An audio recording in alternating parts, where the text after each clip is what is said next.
नमस्कार मंडळी, राधे राधे. अंगारकी संकष्टी चतुर्थीच्या निमित्ताने तुम्ही ही गणपती अथर्वशीर्षाचं पठण करणार असाल तर ही माहिती तुमच्यासाठीच आहे. गणपती अथर्वशीर्षाचं 1000 वेळा पठण केल्यानं जे हवं ते प्राप्त होऊ शकतं अशी मान्यता असल्याचं सांगितलं जातं. गणपती बाप्पा आपल्या सर्वांना सदा सर्वदा सन्निध असतो. त्याची प्रार्थना करणारे हे स्तोत्र आपल्याला आत्मरूपाची प्रचिती करून देणारे आहे. परंतु गणपती अथर्वशीर्षाचं पठण करताना 15 नियम पाळायला हवे. ते कोणते, चला जाणून घेऊया. गणपती अथर्वशीर्ष म्हणताना उच्चार अगदी स्पष्ट असावेत. अथर्वशीर्ष अगदी संतपणे एका गतीने म्हणावे.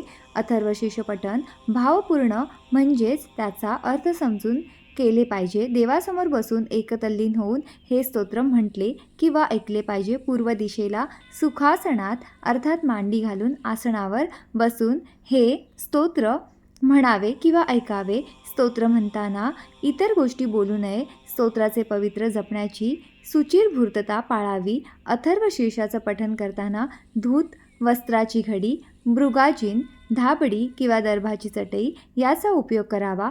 गणेशाची पूजा करून त्याला वंदन करून स्तोत्र पठणाला सुरुवात करावी. पूजा करणे शक्य नसल्यास गणपतीचे मनोभावे ध्यान स्मरण करावे आणि नामस्मरण करावं. अथर्वशीर्षाच्या आधी देण्यात आलेला शांती मंत्र प्रत्येक पठणापूर्वी न म्हणता सुरुवातीस एकदाच म्हणावा. तुम्ही सुद्धा अथर्वशीर्षाचे पठण करता का? कमेंटमध्ये नक्की कळवा.